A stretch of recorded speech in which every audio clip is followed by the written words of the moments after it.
सत श्री अकाल न्यूज़ 18 पंजाब देख रहे सारे दर्शकों का स्वागत है। मैं हाँ विजयपाल बराड़। गल किसानां दी ते सरकार दी मीटिंग दी करीब 2 घंटे हो चुके ने। 9वें गेड़ दी मीटिंग शुरू हुई नूं 9वें गेड़ दी मीटिंग चल रही है। सरकार ते किसानां विचाले रेड़का ज्यों दा त्यों बरकरार है। किसान सिर्फ और सिर्फ कानून रद्द करवाउण दी मंग ते अड़े हुए ने और किसानां दे इस रवैये ते अज खेतीबाड़ी मंत्री नरेंद्र तोमर ने नाराजगी भी जताई।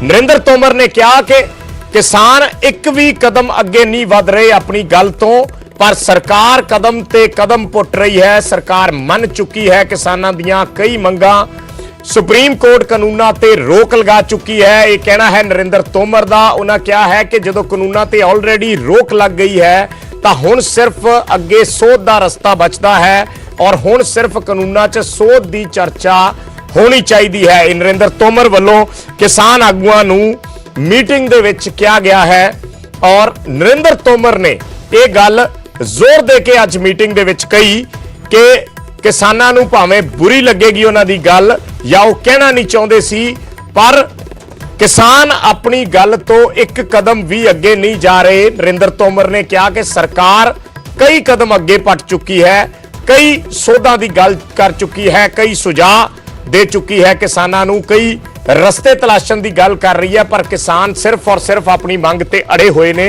ये नाराजगी खेतीबाड़ी मंत्री वालों अज किसानां दे नाल जताई गई है अज दी मीटिंग दे विच। सो मीटिंग 2 घंटे हो चुके ने, जारी है। इत्थों तक कह चुके ने खेतीबाड़ी मंत्री कि हुण तुसीं ही दसो किवें हल कढना है। जो हल इसदा किसान चाहुंदे ने वो हल कढ दिंदे आ, पर रद्द करन तो सिवाय। पंकज कबाही लगातार जुड़े हुए ने। पहला पंकज ताजा अपडेट जानना चाहांगे कि हुण कुछ निकल के आया है। नरेंद्र तोमर नाराजगी जाहिर कर रहे ने, अज उल्टा कह रहे ने कि किसान कोई गल नहीं मान रहे और सरकार अगे दी अगे कदम पट रही है।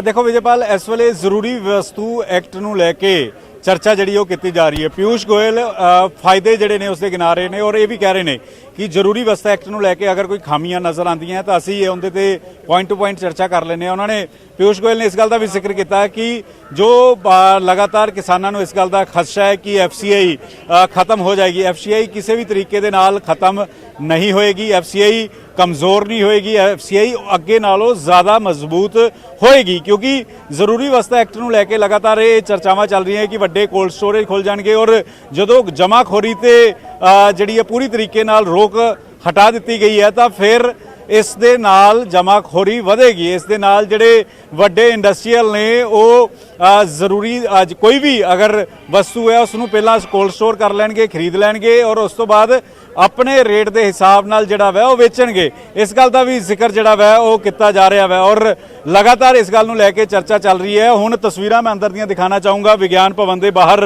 हलचल जरूर इस वेले वधी है और लगातार नाराजगी जिहड़ी है वो जरूर इस वेले नज़र आती है। चर्चा यह भी चल रही है कि सोर्सिस तो जानकारी मिल रही है कि कृषि मंत्री जिहड़े ने वो मीटिंग चों उठे ने, बाहर आए ने, बाकी 2 मंत्री जिहड़े ने वो मीटिंग के अंदर मौजूद ने। पीयूष गोयल जानकारी दे रहे हैं। पीयूष गोयल मामले की पूरी जानकारी जिहड़ी है वो जरूरी वस्तु एक्ट नूं लैके दे रहे हैं और खेतीबाड़ी मंत्री अज खफा नज़र आए। खेतीबाड़ी मंत्री ने कहा कि लगातार किसान जिहड़े ने वो मीटिंग तो बाद या फिर अगे पिछे इल्जाम लगाते हैं कि सरकार जिद ते अड़ी हुई है, सरकार का अड़ियल रवैया वै। ये इस गल का जिक्र किया गया कृषि मंत्री वालों कि सरकार ने कई सारिया मंगां जिहड़ियां ने वो मान लित्तियां ने और होर भी जो सोध करवाने ने वो सोध करवाने नूं तैयार ने। नरेंद्र सिंह तोमर ने इस गल का भी जिक्र किया कि बाकायदा तौर पर सुप्रीम कोर्ट वालों खेती कानूनां दे लागू होने ते रोक लगा दी गई है और अजिहे च जो खामियां नज़र आंदियां ने वो खामियां जिहड़ियां ने वो दूर कर दित्तियां जाणगियां। तुसीं चर्चा करो, तुसीं गल्लां करो, लेकिन जथेबंदियां दा यह कहना सीगा कि कानून रद्द होण, इस तो इलावा कुछ होर मंजूर नहीं है। कानून रद्द होण, इस तो इलावा होर कोई भी गल दे उत्ते चर्चा नहीं होएगी। तो अजिहे च एक बार फिर तलखी जरूर देखण नूं मिली। करनाल मुद्दे नूं लैके चर्चा हुई कि करनाल दे विच 900 लोगों के उत्ते 900 किसानों के उत्ते परचा दर्ज किया गया। पुलिस डराने की कोशिश कर रही है, छापेमारी किसानों के घरों के विच की जा रही है और डराने का माहौल जिहड़ा वा बनाने की कोशिश की जा रही है। ये मसले नूं लैके किसान जथेबंदियां की नाराजगी सीगी और मैं तस्वीरां इस वेले दिखाना चाहूँगा कि लंगर इस वेले पहुँच चुकिया है। ਲੰਗਰ ਪਹੁੰਚ ਚੁੱਕਿਆ ਵਾ। ਲੰਗਰ ਦੀਆਂ ਤਸਵੀਰਾਂ ਮੈਂ ਦਿਖਾਣਾ ਚਾਹੂੰਗਾ। ਲੰਗਰ ਹਰ ਵਾਰ ਮੀਟਿੰਗ ਦੇ ਵਿੱਚ ਚਰਚਾ ਦਾ ਵਿਸ਼ਾ ਰਹਿੰਦਾ ਵਾ ਔਰ ਦਿੱਲੀ ਸਿੱਖ ਗੁਰਦੁਆਰਾ ਮੈਨੇਜਮੈਂਟ ਕਮੇਟੀ ਵੱਲੋਂ ਜਦੋਂ ਵੀ ਤਲਖੀ ਦੇਖਣ ਨੂੰ ਮਿਲਦੀ ਹੈ, ਜਦੋਂ ਵੀ ਇਹ ਨਜ਼ਰ ਆਉਂਦਾ ਹੈ ਕਿ ਸਰਕਾਰ ਅਤੇ ਕਿਸਾਨਾਂ ਦੇ ਵਿਚਾਲੇ ਰੇੜਕਾ ਬਣ ਗਿਆ ਵਾ। ਸਰਕਾਰ ਅਤੇ ਕਿਸਾਨਾਂ ਦੇ ਵਿੱਚ ਇਸ ਵੇਲੇ ਇੱਕ ਗੱਲ ਨੂੰ ਲੈ ਕੇ ਜਦੋਂ ਵੀ ਗੱਲ ਅੜਦੀ ਹੈ ਤਾਂ ਉਸ ਵੇਲੇ ਲੰਚ ਬ੍ਰੇਕ ਲੈ ਲਿੱਤਾ ਜਾਂਦਾ ਵਾ। ਔਰ ਇਸ ਵੇਲੇ ਵੀ ਨਰਿੰਦਰ ਸਿੰਘ ਤੋਮਰ ਮੀਟਿੰਗ ਤੋਂ ਬਾਹਰ ਗਏ ਨੇ। ਨਰਿੰਦਰ ਸਿੰਘ ਤੋਮਰ ਮੀਟਿੰਗ ਤੋਂ ਉੱਠ ਕੇ ਬਾਹਰ ਗਏ ਨੇ, ਲੇਕਿਨ ਦੋ ਮੰਤਰੀ ਮੀਟਿੰਗ ਦੇ ਅੰਦਰ ਮੌਜੂਦ ਨੇ। ਔਰ ਦੂਜੇ ਪਾਸੇ ਦਿੱਲੀ ਸਿੱਖ ਗੁਰਦੁਆਰਾ ਮੈਨੇਜਮੈਂਟ ਕਮੇਟੀ ਦੀ ਲੰਗਰ ਦੀ ਜਿਹੜੀ ਗੱਡੀ ਹੈ ਉਹ ਇੱਥੇ ਪਹੁੰਚ ਚੁੱਕੀ ਹੈ। ਤਸਵੀਰਾਂ ਅਸੀਂ ਲੰਗਰ ਦੀਆਂ ਦਿਖਾ ਰਹੇ ਹਾਂ ਕਿ ਕਿਸ ਤਰੀਕੇ ਨਾਲ ਲੰਗਰ ਵਾਲੀ ਵੈਨ ਇੱਥੇ ਪਹੁੰਚ ਚੁੱਕੀ ਹੈ ਔਰ ਇੱਥੇ ਥੋੜੀ ਦੇਰ 'ਚ ਲੰਗਰ ਵਾਲੀ ਜਿਹੜੀ ਗੱਡੀ ਹੈ ਉਹ ਅੰਦਰ ਜਾਏਗੀ। ਦੂਜੇ ਪਾਸੇ ਜਦੋਂ ਰੇੜਕਾ ਬਰਕਰਾਰ ਹੈ, ਜਦੋਂ ਇਹ ਕਿਹਾ ਜਾ ਰਿਹਾ ਹੈ ਕਿ ਕਾਨੂੰਨਾਂ ਨੂੰ ਲੈ ਕੇ ਜੋ ਚਰਚਾ ਕਰਨੀ ਹੈ, ਤਿੰਨੇ ਕਾਨੂੰਨਾਂ ਨੂੰ ਲੈ ਕੇ ਉਹ ਚਰਚਾ ਕਰ ਲਓ, ਤਾਂ ਜਥੇਬੰਦੀਆਂ ਉਹ ਚਰਚਾ ਕਰਨ ਨੂੰ ਤਿਆਰ ਨਹੀਂ ਨੇ। ਜਥੇਬੰਦੀਆਂ ਕਹਿ ਰਹੀਆਂ ਨੇ ਕਿ ਕਾਨੂੰਨ ਰੱਦ ਕਰੋ। ਤਾਂ ਉਸ ਵਿਚਾਲੇ ਇਸ ਵੇਲੇ ਖੇਤੀਬਾੜੀ ਮੰਤਰੀ ਨਰਿੰਦਰ ਸਿੰਘ ਤੋਮਰ ਮੀਟਿੰਗ ਤੋਂ ਬਾਹਰ ਉੱਠ ਕੇ ਆਏ ਨੇ। ਸ਼ਾਇਦ ਕਿਸੇ ਦੇ ਨਾਲ ਗੱਲਬਾਤ ਕਰਨਗੇ, ਹੋਮ ਮਿਨਿਸਟਰ ਨਾਲ ਗੱਲਬਾਤ ਕਰ ਸਕਦੇ ਆ, ਕਿਵੇਂ ਮਸਲੇ ਦਾ ਹੱਲ ਹੋਏਗਾ, ਕੀ ਕੁਝ ਹੋਏਗਾ। ਤਾਂ ਉਸ ਵਿਚਾਲੇ ਤਸਵੀਰਾਂ ਲੰਗਰ ਦੀਆਂ ਦਿਖਾ ਰਹੇ ਹਾਂ ਔਰ ਰਣਜੀਤ ਕੌਰ ਦਿੱਲੀ ਸਿੱਖ ਗੁਰਦੁਆਰਾ ਮੈਨੇਜਮੈਂਟ ਕਮੇਟੀ ਦੇ ਵਾਈਸ ਪ੍ਰਧਾਨ ਇਹਨਾਂ ਨਾਲ ਗੱਲਬਾਤ ਕਰ ਰਹੇ ਨੇ। ਲੰਗਰ ਲੈ ਕੇ ਤੁਸੀਂ ਪਹੁੰਚ ਚੁੱਕੇ ਹੋ ਔਰ ਕੀ ਕੁਝ ਅੱਜ ਲੰਗਰ 'ਚ ਲਿਆਂਦਾ ਗਿਆ? ਲੰਗਰ 'ਚ ਐਜ਼ ਯੂਜ਼ੁਅਲ ਜਿਵੇਂ ਦਾਲ, ਸਬਜ਼ੀ, ਮਿੱਠਾ ਸਾਰਾ ਕੁਝ ਲੰਗਰ ਵਿੱਚ ਹੈਗਾ। ਪ੍ਰਸ਼ਾਦੇ, ਚੌਲ, ਜਿਵੇਂ ਅਸੀਂ ਹਮੇਸ਼ਾ ਲੈ ਕੇ ਆਉਂਦੇ ਹਾਂ ਉਵੇਂ ਅੱਜ ਵੀ ਅਸੀਂ ਲੰਗਰ ਲੈ ਕੇ ਇਹ ਕਿਸਾਨਾਂ ਲਈ ਹੈ ਜਾਂ ਮੰਤਰੀਆਂ ਲਈ ਵੀ ਹੈ? ਇਹ ਦੇਖੋ ਲੰਗਰ ਤੇ ਸਦਾ ਸਾਂਝਾ ਹੁੰਦਾ ਹੈ। ਵੈਸੇ ਤਾਂ ਕਿਸਾਨਾਂ ਵਾਸਤੇ ਇਸ ਲੰਗਰ ਜਿਹੜਾ ਮਰਜ਼ੀ ਛਕ ਸਕਦਾ, ਪੱਤਰਕਾਰ ਵੀ ਛਕ ਸਕਦੇ ਨੇ, ਮੰਤਰੀ ਵੀ ਛਕ ਸਕਦੇ ਨੇ, ਕੋਈ ਦਿੱਕਤ ਨਹੀਂ ਹੈ। ਤਾਂ ਇਹ ਤਸਵੀਰ ਵਿਜੇਪਾਲ ਦਿੱਲੀ ਸਿੱਖ ਗੁਰਦੁਆਰਾ ਮੈਨੇਜਮੈਂਟ ਕਮੇਟੀ ਦੀ ਵੈਨ ਦੀ ਦਿਖਾ ਰਹੇ ਹਾਂ ਔਰ ਦੂਜੇ ਪਾਸੇ ਜੋ ਨਾਰਾਜ਼ਗੀ ਮੀਟਿੰਗ ਦੇ ਅੰਦਰ, ਜੋ ਰੇੜਕਾ ਮੀਟਿੰਗ ਦੇ ਅੰਦਰ ਉਹ ਅੰਦਰ ਬਰਕਰਾਰ ਹੈ ਔਰ ਅੱਜ ਕੋਈ ਹੱਲ ਨਿਕਲੇਗਾ। ਅੱਜ ਕਿਸਾਨ ਜਥੇਬੰਦੀਆਂ ਕਿਸੇ ਗੱਲ ਨੂੰ ਲੈ ਕੇ ਰਾਜ਼ੀ ਹੋਣਗੀਆਂ ਜਾਂ ਫਿਰ ਸਰਕਾਰ ਤਿੰਨੇ ਕਾਨੂੰਨਾਂ ਨੂੰ ਲੈ ਕੇ ਕੋਈ ਨਵਾਂ ਪ੍ਰਪੋਜ਼ਲ ਦਿੱਤਾ ਜਾਏਗਾ। ਇਹ ਕਾਫੀ ਅਹਿਮ ਰਹਿਣ ਵਾਲਾ ਹੈ ਕਿਉਂਕਿ ਸੁਪਰੀਮ ਕੋਰਟ ਦੇ ਫੈਸਲੇ ਦਾ ਹਵਾਲਾ ਜਿਹੜਾ ਹੈ ਉਹ ਦਿੱਤਾ ਗਿਆ। ਸੁਪਰੀਮ ਕੋਰਟ ਦੇ ਫੈਸਲੇ ਦਾ ਹਵਾਲਾ ਦਿੱਤਾ ਗਿਆ ਔਰ ਇਹ ਕਹਿ ਦਿੱਤਾ ਗਿਆ ਕਿ ਸੁਪਰੀਮ ਕੋਰਟ ਨੇ ਇਹਨਾਂ ਕਾਨੂੰਨਾਂ ਨੂੰ ਲਾਗੂ ਕਰਨ ਤੇ ਰੋਕ ਲਗਾ ਦਿੱਤੀ ਹੈ। ਤਾਂ ਇਸ ਗੱਲ ਦਾ ਜ਼ਿਕਰ ਹੋਇਆ ਔਰ ਅਜਿਹੇ 'ਚ ਕਾਫੀ ਅਹਿਮ ਅੱਜ ਦੀ ਮੀਟਿੰਗ ਮੰਨੀ ਜਾ ਰਹੀ ਹੈ ਜਦੋਂ ਸੁਪਰੀਮ ਕੋਰਟ ਦੇ ਫੈਸਲੇ ਤੋਂ ਬਾਅਦ ਜਿਹੜਾ ਹੈ ਮੀਟਿੰਗ ਹੋ ਰਹੀ ਹੈ। ਤਸਵੀਰਾਂ ਦੇ ਵਿੱਚ ਮਨਜਿੰਦਰ ਸਿੰਘ ਸਿਰਸਾ ਨਜ਼ਰ ਆ ਰਹੇ ਨੇ। ਬੇਸ਼ੱਕ ਦਿੱਲੀ ਸਿੱਖ ਗੁਰਦੁਆਰਾ ਮੈਨੇਜਮੈਂਟ ਕਮੇਟੀ ਦੇ ਪ੍ਰਧਾਨ ਨੇ, ਪਰ ਕਿਉਂਕਿ ਅਕਾਲੀ ਦਲ ਦੇ ਸੀਨੀਅਰ ਆਗੂ ਨੇ, ਅਕਾਲੀ ਦਲ ਦੇ ਨਾਲ ਜੁੜੇ ਹੋਏ ਨੇ, ਸੋ ਬਾਕੀ ਪਾਰਟੀਆਂ ਦੀ ਜਿਹੜੀ ਪੋਲਿਟਿਕਸ ਹੈ ਉਸ ਨੂੰ ਵੀ ਸਮਝਣਾ ਚਾਹਾਂਗੇ। ਅੱਜ ਕਾਂਗਰਸ ਪਾਰਟੀ ਵੱਡੇ ਪੱਧਰ ਤੇ ਪ੍ਰੋਟੈਸਟ ਕਰ ਰਹੀ ਹੈ ਔਰ ਅਕਾਲੀ ਦਲ ਨੇ ਵੀ ਕਾਫੀ ਨਿਸ਼ਾਨੇ ਸਾਧੇ। ਪਿਛਲੇ ਦਿਨੀ ਕਮੇਟੀ ਜਿਹੜੀ ਬਣਾਈ ਗਈ ਸੀ ਸੁਪਰੀਮ ਕੋਰਟ ਵੱਲੋਂ, ਉਸ ਕਮੇਟੀ ਨੂੰ ਲੈ ਕੇ, ਕਿਉਂਕਿ ਉਸ ਦੇ ਵਿੱਚ ਜਿਹੜੇ ਦੋ ਮੈਂਬਰ ਅਸ਼ੋਕ ਗੁਲਾਟੀ ਔਰ ਭੁਪਿੰਦਰ ਸਿੰਘ ਮਾਨ ਦਾ ਨਾਮ ਆਇਆ ਸੀ, ਅਕਾਲੀ ਦਲ ਨੇ ਸਿੱਧਾ ਕਾਂਗਰਸ ਦੇ ਨਾਲ ਜੋੜਿਆ। ਸੋ ਮਨਜਿੰਦਰ ਸਿਰਸਾ ਅਗਰ ਕੋਈ ਪ੍ਰਤੀਕਰਮ ਦੇ ਸਕਦੇ ਆ, ਤੁਹਾਡੇ ਨਜ਼ਦੀਕ ਨਜ਼ਰ ਆ ਰਹੇ ਨੇ ਤਸਵੀਰਾਂ ਦੇ ਵਿੱਚ। ਬਿਲਕੁਲ, ਥੋੜੀ ਦੇਰ ਦੇ ਵਿੱਚ ਮਨਜਿੰਦਰ ਸਿੰਘ ਸਿਰਸਾ ਹੋਰਾਂ ਨਾਲ ਗੱਲਬਾਤ ਕਰਾਂਗੇ। ਵਿਗਿਆਨ ਭਵਨ ਦੇ ਅੰਦਰ ਜਿਹੜਾ ਵਾ ਲੰਗਰ ਲੈ ਕੇ ਜਾ ਰਹੇ ਨੇ, ਜਿਵੇਂ ਹੀ ਬਾਹਰ ਆਉਂਦੇ ਨੇ ਉਹਨਾਂ ਦੇ ਨਾਲ ਗੱਲਬਾਤ ਕਰਾਂਗੇ ਔਰ ਵੱਖ-ਵੱਖ ਸਿਆਸੀ ਪਾਰਟੀਆਂ ਦੀ ਪ੍ਰਤੀਕਿਰਿਆ ਵੀ ਆ ਰਹੀ ਹੈ ਔਰ ਇਸ ਵਿਚਾਲੇ ਵਿਜੇ ਅਹਿਮ ਜਾਣਕਾਰੀ ਇਹ ਵੀ ਮਿਲ ਰਹੀ ਹੈ ਕਿ ਜਿੱਥੇ ਮੀਟਿੰਗ ਚੱਲ ਰਹੀ ਹੈ ਉੱਥੇ ਹੀ ਜੋ ਕਿਸਾਨਾਂ ਨੂੰ ਲੈ ਕੇ ਕਾਂਗਰਸ ਦਾ ਅੰਦੋਲਨ ਹੈ, ਰਾਹੁਲ ਗਾਂਧੀ ਜੰਤਰ ਮੰਤਰ ਪਹੁੰਚ ਰਹੇ ਨੇ। ਰਾਹੁਲ ਗਾਂਧੀ ਥੋੜੀ ਦੇਰ 'ਚ ਜੰਤਰ ਮੰਤਰ ਪਹੁੰਚ ਰਹੇ ਨੇ ਔਰ ਰਾਹੁਲ ਗਾਂਧੀ ਜਿਹੜੇ ਨੇ ਉਹ ਬਕਾਇਦਾ ਤੌਰ ਤੇ ਕਿਸਾਨਾਂ ਦੀ ਹਿਮਾਇਤ ਦੇਣ ਦੇ ਲਈ ਜੋ ਕਾਂਗਰਸ ਦੇ ਮੈਂਬਰ ਪਾਰਲੀਮੈਂਟ ਗੁਰਜੀਤ ਔਜਲਾ, ਜਸਵੀਰ ਡਿੰਪਾ, ਰਵਨੀਤ ਬਿੱਟੂ ਬੈਠੇ ਹੋਏ ਨੇ, ਉਹਨਾਂ ਨੂੰ ਹਿਮਾਇਤ ਦੇਣ ਦੇ ਲਈ ਅੱਜ ਰਾਹੁਲ ਗਾਂਧੀ ਔਰ ਪ੍ਰਿੰਕਾ ਗਾਂਧੀ ਥੋੜੀ ਦੇਰ 'ਚ ਜੰਤਰ ਮੰਤਰ ਪਹੁੰਚ ਰਹੇ ਨੇ। ਉਹ ਉੱਥੇ ਧਰਨੇ ਤੇ ਬੈਠਣਗੇ। ਜੰਤਰ ਮੰਤਰ ਜੋ ਕਾਂਗਰਸੀਆਂ ਦਾ ਧਰਨਾ ਪਿਛਲੇ 40 ਦਿਨਾਂ ਤੋਂ ਜਾਰੀ ਹੈ, ਰਾਹੁਲ ਗਾਂਧੀ ਉੱਥੇ ਪਹੁੰਚ ਕੇ ਜਿਹੜਾ ਵਾ ਆਪਣੀ ਹਾਜ਼ਰੀ ਲਾਣਗੇ ਔਰ ਇਸ ਵੇਲੇ ਜੋ ਜਾਣਕਾਰੀ ਮਿਲ ਰਹੀ ਹੈ ਕਿ ਲੰਚ ਸ਼ੁਰੂ ਹੋ ਰਿਹਾ ਵਾ। ਜੋ ਤਲਖੀ ਜਦੋਂ ਵੀ ਦੇਖਣ ਨੂੰ ਮਿਲਦੀ ਹੈ ਉਦੋਂ ਲੰਚ ਬ੍ਰੇਕ ਜਿਹੜੀ ਹੈ ਉਹ ਲੈ ਲਿੱਤੀ ਜਾਂਦੀ ਹੈ ਔਰ ਇਸ ਵੇਲੇ ਲੰਚ ਮੀਟਿੰਗ ਦੇ ਅੰਦਰ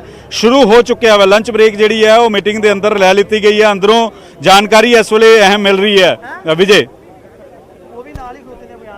ਅੱਛਾ ਪੰਕਜ, ਤਸਵੀਰਾਂ ਜਦੋਂ ਵੀ ਸਾਹਮਣੇ ਆਉਂਦੀਆਂ ਨੇ, ਤਸਵੀਰਾਂ ਬਹੁਤ ਕੁਝ ਬਿਆਨ ਕਰ ਦਿੰਦੀਆਂ ਨੇ। ਕਈ ਵਾਰੀ ਤਸਵੀਰਾਂ ਨੂੰ ਦੇਖ ਕੇ ਤੁਸੀਂ ਮਾਹੌਲ ਦਾ ਅੰਦਾਜ਼ਾ ਲਗਾ ਲੈਂਦੇ ਹੋ।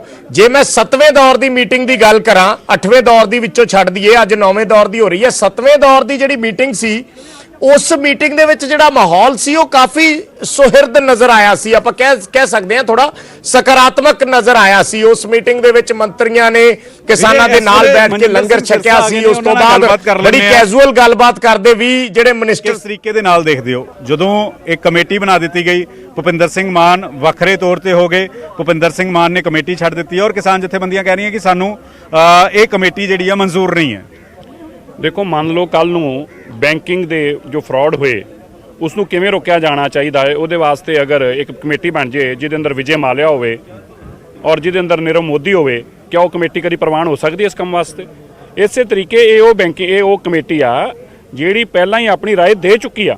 ਸੁਪਰੀਮ ਕੋਰਟ ਨੇ ਕਿਹਾ ਕਿ ਅਸੀਂ ਇਹਨਾਂ ਦੀ ਰਾਏ ਲਵਾਂਗੇ, ਕਿਸਾਨ ਜਥੇਬੰਦੀਆਂ ਨੂੰ ਦੱਸਣ, ਫਿਰ ਅਸੀਂ ਦੇਖਾਂਗੇ ਕਿ ਇਹਨਾਂ ਕਿਸਾਨਾਂ ਦੇ ਕਾਨੂੰਨਾਂ 'ਚ ਕੀ ਕਮੀਆਂ ਨੇ। ਬਈ ਉਹ ਤੇ ਆਪਣੀ ਰਾਏ ਪਹਿਲਾਂ ਦੇ ਚੁੱਕੇ ਆ, ਹਰ ਅਖਬਾਰ 'ਚ ਉਹਨਾਂ ਦੀ ਰਾਏ ਛਪੀ ਹੋਈ ਆ, ਹਰ ਟੀਵੀ 'ਚ ਉਹਨਾਂ ਦੀ ਰਾਏ ਚੱਲਣ ਰਹੀ ਆ। ਭੁਪਿੰਦਰ ਸਿੰਘ ਮਾਨ ਨੇ, ਮੈਂ ਕਹਿੰਦਾ ਕਿ ਅੱਛਾ ਕੀਤਾ ਉਹਨਾਂ ਨੇ ਆਪਣੀ ਅੰਤਰਾਤਮਾ ਦੀ ਆਵਾਜ਼ ਨੂੰ ਸੁਣਿਆ ਹੈ। ਬੜੀ ਜਲਦ ਤੁਸੀਂ ਦੇਖੋਗੇ ਬਾਕੀ ਤਿੰਨਾਂ ਨੂੰ ਵੀ ਰਿਜ਼ਾਈਨ ਕਰਨਾ ਪਊਗਾ। ਮੈਨੂੰ ਲੱਗਦਾ ਅਗਰ ਨਵੇਂ ਜਿਹੜੇ ਨੇ ਇਸ ਕਮੇਟੀ ਦੇ ਮੈਂਬਰ ਬੰਦੇ ਨੇ ਤਾਂ ਫਿਰ ਕਿਸਾਨ ਜਥੇਬੰਦੀਆਂ ਨੂੰ ਗੱਲ ਕਰਨੀ ਚਾਹੀਦੀ, ਕਿਉਂਕਿ ਕਿਸਾਨ ਜਥੇਬੰਦੀਆਂ ਕਹਿ ਰਹੀਆਂ ਕਿ ਸਾਨੂੰ ਕੋਈ ਵੀ ਇਸ ਦਾ ਮੈਂਬਰ ਹੋਵੇ ਉਸ ਤੇ ਇਤਰਾਜ਼ ਨਹੀਂ ਹੈ, ਕਮੇਟੀ ਤੇ ਇਤਰਾਜ਼ ਹੈ। ਨਹੀਂ, ਕਮੇਟੀ ਤੇ ਇਤਰਾਜ਼ ਇਸ ਕਰਕੇ ਆ, ਸੁਪਰੀਮ ਕੋਰਟ ਇਹਨਾਂ ਕਾਨੂੰਨਾਂ ਨੂੰ ਰੱਦ ਕਰਕੇ ਕਮੇਟੀ ਬਣਾ ਦਿੰਦੀ ਵੀ ਆਹ ਕਾਨੂੰਨ ਰੱਦ ਕਰਤੇ ਨੇ, ਨਵੇਂ ਕਾਨੂੰਨ ਬਣਾਉਣ ਵਾਸਤੇ ਆ ਕਮੇਟੀ ਬਣਾ ਦਿੱਤੀ ਗਈ ਆ। ਹੁਣ ਜਿਹੜੀ ਉਹਨਾਂ ਦੀ ਲੜਾਈ ਆ ਉਹ ਲੜਾਈ ਫਿਰ ਖਤਮ ਹੋ ਗਈ। ਫਿਰ ਤੇਰਾ ਮਤਲਬ ਹੋ ਗਿਆ ਕਿ ਹੁਣ ਇਹ ਕਾਨੂੰਨੀ ਦਾਇਰੇ 'ਚ ਪੇਚ ਕੇ। ਦੂਜੀ ਗੱਲ, ਸਰਕਾਰ ਨੂੰ ਇਕਲਾਕੀ ਤੌਰ ਤੇ ਉਦੋਂ ਹੀ ਇਹ ਕਾਨੂੰਨ ਰੱਦ ਕਰ ਦੇਣੇ ਚਾਹੀਦੇ ਸੀ ਜਦੋਂ ਸੁਪਰੀਮ ਕੋਰਟ ਨੇ ਹੋਲਡ ਕਰ ਲਿਆ। ਕਿ ਪਿਛਲੇ 20 ਸਾਲਾਂ 'ਚ ਕੋਈ ਕਾਨੂੰਨ ਹੋਲਡ ਹੋਇਆ? ਨਹੀਂ, ਕੋਈ ਵੀ ਅੱਜ ਤੱਕ ਸੁਪਰੀਮ ਕੋਰਟ ਨੇ ਕਿਸੇ ਵੀ ਇਸ ਕਾਨੂੰਨ ਤੇ ਟਿੱਪਣੀ ਕਰਕੇ ਹੋਲਡ ਨਹੀਂ ਕੀਤਾ ਅਜੇ ਤੱਕ। ਨਰਿੰਦਰ ਸਿੰਘ ਤੋਮਰ ਨੇ ਮੀਟਿੰਗ ਦੇ ਅੰਦਰ ਜ਼ਿਕਰ ਕੀਤਾ, ਉਹਨਾਂ ਨੇ ਕਿਹਾ ਕਿ ਕਾਨੂੰਨ ਲਾਗੂ ਨਾ ਹੋਣ, ਇਸ ਨੂੰ ਲੈ ਕੇ ਸੁਪਰੀਮ ਕੋਰਟ ਨੇ ਫੈਸਲਾ ਸੁਣਾਇਆ ਹੋਇਆ ਤਾਂ ਕੁਝ ਕਦਮ ਕਿਸਾਨ ਜਥੇਬੰਦੀਆਂ ਅੱਗੇ ਵਧਣ। ਔਰ ਇਸ ਗੱਲ ਦਾ ਵੀ ਜ਼ਿਕਰ ਕੀਤਾ ਉਹਨਾਂ ਨੇ ਕਿ ਕਿਉਂਕਿ ਕਾਨੂੰਨ ਤਾਂ ਲਾਗੂ ਨਹੀਂ ਹੋ ਰਹੇ ਤਾਂ ਅਜਿਹੇ 'ਚ ਜੋ ਸੋਧ ਕਰਵਾਉਣਾ, ਇੱਕ ਪੁਆਇੰਟ ਤੇ ਚਰਚਾ ਕਰ ਲਓ, ਅਸੀਂ ਸਾਰੀਆਂ ਕਮੀਆਂ ਦੂਰ ਕਰਨ ਨੂੰ ਤਿਆਰ ਹਾਂ। ਤੋਮਰ ਹੋਰਾਂ ਨੇ ਇੱਥੋਂ ਤੱਕ ਕਹਿ ਦਿੱਤਾ ਕਿ ਤੁਸੀਂ ਕਹਿੰਦੇ ਹੋ ਕਿ ਸਰਕਾਰ ਅੜੀ ਹੋਈ ਹੈ, ਲੇਕਿਨ ਸਰਕਾਰ ਤੁਹਾਡੀਆਂ ਮੰਗਾਂ ਮੰਨ ਰਹੀ ਹੈ, ਲੇਕਿਨ ਕਿਸਾਨ ਜਥੇਬੰਦੀਆਂ ਅੱਗੇ ਨਹੀਂ ਵਧ ਰਹੀਆਂ। ਨਹੀਂ, ਸਰਕਾਰ ਜੇ ਅੜੀ ਨਹੀਂ ਹੋਈ ਤੇ ਸਰਕਾਰ ਇਹ ਹੁਣੇ ਮੀਟਿੰਗ 'ਚ ਕਵੇ ਕਿ ਠੀਕ ਆ ਜੀ, ਆਹ ਤਿੰਨੇ ਕਾਨੂੰਨ ਹੁਣੇ ਰੱਦ, ਆਪਾਂ ਨਵੇਂ ਕਾਨੂੰਨ ਬਣਾਉਣ ਵਾਸਤੇ ਹੁਣੇ ਕਮੇਟੀ ਅੱਜ ਤੋਂ ਹੀ ਰਾਏ ਸ਼ੁਰੂ ਕਰ ਦਿੰਦੇ ਆ। ਕੀ ਦਿੱਕਤ ਆ? ਇਹ ਜਿੱਦ ਕਿਉਂ ਆ ਕਿ ਅਸੀਂ ਅਮੈਂਡਮੈਂਟ ਕਰਾਂਗੇ? ਜਿਹੜੀ ਅਮੈਂਡਮੈਂਟ ਉਹ ਕਰਨਾ ਚਾਹੁੰਦੇ ਨੇ ਉਹ ਨਵੇਂ ਕਾਨੂੰਨਾਂ 'ਚ ਕਰ ਲੈਣ। ਜਿਹੜੀ ਅਮੈਂਡਮੈਂਟ ਸਰਕਾਰ ਕਰਨਾ ਚਾਹੁੰਦੀ ਆ ਕਾਨੂੰਨ ਰੱਦ ਕਰਕੇ ਉਹ ਅਮੈਂਡਮੈਂਟ ਕਰ ਲਵੇ। ਇੱਕ ਅੜੀ ਕਿਉਂ ਆ ਸਰਕਾਰ? ਇਹ ਕਿਸ ਗੱਲ ਦੀ ਅੜੀ ਆ ਕਿ ਨਹੀਂ ਅਸੀਂ ਇਹਨਾਂ ਕਾਨੂੰਨਾਂ ਨੂੰ ਐਜ਼ ਇਟ ਇਜ਼ ਅਮੈਂਡ ਕਰਾਂਗੇ? ਠੀਕ ਆ, ਤੁਸੀਂ ਕਾਨੂੰਨ ਰੱਦ ਕਰੋ, ਜਿਹੜੀ ਅਮੈਂਡਮੈਂਟ ਕਰਨੀ ਉਹ ਅਮੈਂਡਮੈਂਟ ਕਰਕੇ ਨਵਾਂ ਦੁਬਾਰਾ ਕਾਨੂੰਨ ਲਿਆਓ। ਰਾਹ ਫਿਰ ਨਿਕਲੇਗਾ ਕਿਵੇਂ? ਕਿਉਂਕਿ ਸਰਕਾਰ ਕਹਿ ਰਹੀ ਕਾਨੂੰਨ